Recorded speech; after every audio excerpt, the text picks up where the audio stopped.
ko muna talaga mag-focus sa personal agenda ng bawat tao. Yeah, mas gusto ko lang na ayusin ang dapat ayusin, masettle ang dapat isettle.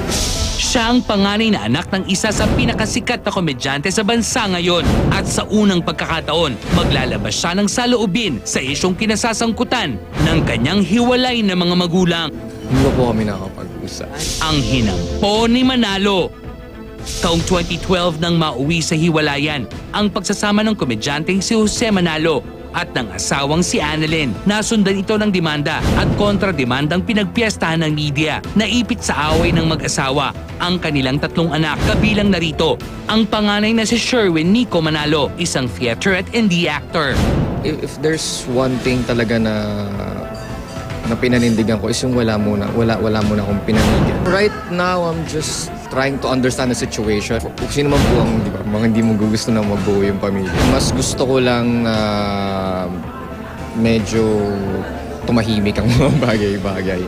Aminado ang 26 anyos na si Nico na hindi madali ang naging buhay nilang mag-ina mula nang mahiwalay sa kanila si Jose.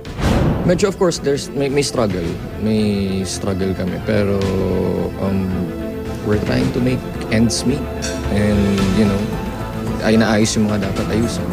Siguro po yung mga obligations. And I mean, wala na po akong masasabi dun sa kung anong nangyari siguro sa kanila ng mami ko. Pero mas dun po ako sa obligations. Kasi opo, mas iniintindi ko talaga yung mga mas bata sa akin. And you know, may mga needs sila na sana mapunan. Inaayos naman po ata. I'm not familiar. I mean, hindi ko alam in detail, pero inaayos naman. Tiniyak ni Nico na wala siyang galit sa amang komedyante, bagamat hindi anya sila nakakapag-usap lately. Hindi naman po siguro. Siguro po may konting tampo. Siguro po mas minabuti na lang din muna na ganun yung maging setup for now. Inaayos naman po yung mga dapat ayusin. Sa ngayon ay mas nais pagtuunan ng pansin ni Nico ang pag-arte.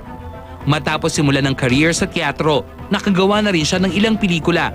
Pinakahuli na rito ang Cinemalaya entry na Instant Mommy. Kasi it was my decision to siguro pursue showbiz na rin. I mean, medyo to time out muna sa theater para marami na rin po kasi ako nagawa naman ng mga indie films. Tapos ngayon, trying out sa mainstream. May mensahe rin si Nico sa kanyang ama. I'm sure na kahit anong mangyari, magiging proud pa rin siya na I'm trying to make it on my own.